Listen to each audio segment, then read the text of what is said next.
నాకు 200 మంది ఫ్రెండ్స్ ఉన్నారన్నట్ట కొడుకు. ఉమ్. తండ్రి అన్నట్ట ఎంత అదృష్టవంతుడురా, నాకు 1.5 ఫ్రెండే ఉన్నారని చెప్పాట. 1.5. అదేంటి? అదే మరి ఆ, 1.5 ఫ్రెండే ఉన్నారు నాకు, నీకు 200 మంది ఉన్నారు, ఎంత అదృష్టం అంటే. కొడుకు కూడా చాలా ఫీల్ అయిపోయాడు, అబ్బా నాకు అంతమంది ఉన్నారు, మా నాన్నకి ఫ్రెండ్సే లేరు అని. సరే అప్పుడు తండ్రి అన్నట్ట, అయితే నేను ఒక పని చేస్తాను, నేను చెప్పినట్టు నువ్వు చెయ్యి, ఒక పందిని చంపేసి ఆ, మూట కట్టేసి ఆ, ఆ మూట తీసుకుని నీ ఫ్రెండ్ ఇంటికి వెళ్ళు. ఓకే.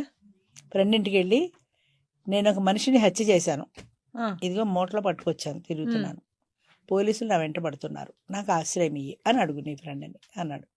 సరే వీడు అది సరే వీడు పందిని చంపేశాడు, మూట కట్టేసి తీసుకెళ్ళాడు. వాడిని అడిగాడు, నువ్వు అక్కడే నిలబడి లోపల రాకని వాడు బయటికి ఇంటేసి తలిపేసుకున్నాడు. ఆ ఇప్పుడున్న ఫ్రెండా? ఫ్రెండ్ ప్రజెంట్ ఫ్రెండ్ అలా 200 ఇళ్ళు తిరిగాడు, 200 మంది ఇళ్ళు బయటికి పంపేశారు వాడిని. ఒక్క ఫ్రెండ్ కూడా వాడిని ఆదుకోలేదు. ఆ 200 మంది ఫ్రెండ్స్.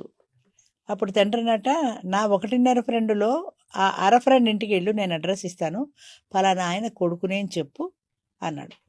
సరే వీడు అర ఫ్రెండ్ ఇంటికి వెళ్ళి, నేను పలానా ఆయన కొడుకునండి అంటే, ఓ నువ్వు నా ఫ్రెండ్ కొడుకు, రా రా రా కూర్చో అన్నాడు ఆయన. సరే కూర్చున్న తర్వాత వీడికి అదేదో చెప్పాడు, నేను ఇలా మనిషిని చంపేశాను, ఒక అమ్మాయిని ప్రేమించాను, అమ్మాయి బిడ్డని ప్రసవించింది, ఆ బిడ్డని నేను చంపేశాను, పోలీసులు నా వెంట పడుతున్నారు అని. అయ్యో అవునా అని ఆయన వెంటనే ఏం చేశాడంటే, నువ్వు ఆ బిడ్డని ఇక్కడ వదిలేసి నువ్వు మామూలుగా విడి మనిషి వెళ్ళిపో, నీకేం భయం లేదు అన్నాడు. సరే ఆ మూటని ఇక్కడ వదిలేశాడు. వాడు ఫ్రీ అయిపోయాడు కదా మూట వదిలేయడంతో, వాడు వెళ్ళిపోయాడు. అప్పుడు తండ్రి అన్నాడు, ఇప్పుడు నా 1వ ఫ్రెండ్ ఉన్నాడు కదా 1.5లో, ఆ ఫ్రెండ్ ఇంటికి వెళ్ళి చెప్పి ఈ సంగతి అన్నాడు.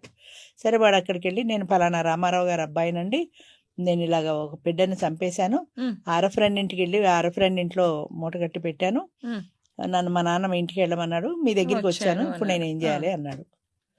అవునా, నువ్వు ముందు రా, కూర్చో, భోంచెయ్యి, నీకేం భయం లేదు, నువ్వు భోంచెయ్యి, నేనున్నాను, నాది హామీ అన్నాడు. ఆయన పిలిచాడు, వాడు అన్నం పెట్టాడు, అన్నం పెట్టి కూర్చోబెట్టాడు, టీవీ ఏదో వేసాడు, ముందు కూర్చోమన్నాడు. ఇలాగా పోలీసులు వచ్చారు ఇల్లు పట్టుకోవడానికి. ఆ హత్య నేనే చేశానని ఈయన వెళ్ళిపోయాడు, ఈ ఫ్రెండ్ 1వ ఫ్రెండ్ వెళ్ళిపోయాడు. నేనే చేశాను ఆయన ఒప్పుకొని, ఈ నేరాన్ని ఆయన ఎత్తి మీద వేసుకుని ఆయన వెళ్ళిపోయాడు.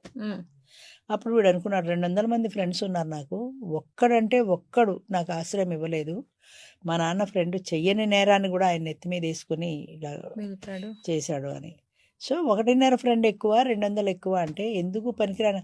హాయ్ ఇవాళ నువ్వు నా ఫ్రెండ్ రాని కలం స్నేహాల్లోనూ కావలించుకొని ఫోటోలు తీసుకోవడంలోనూ వాట్సాప్లో పెట్టుకోవడంతో ఆ ఫ్రెండ్షిప్ ఖతం అయిపోతుంది.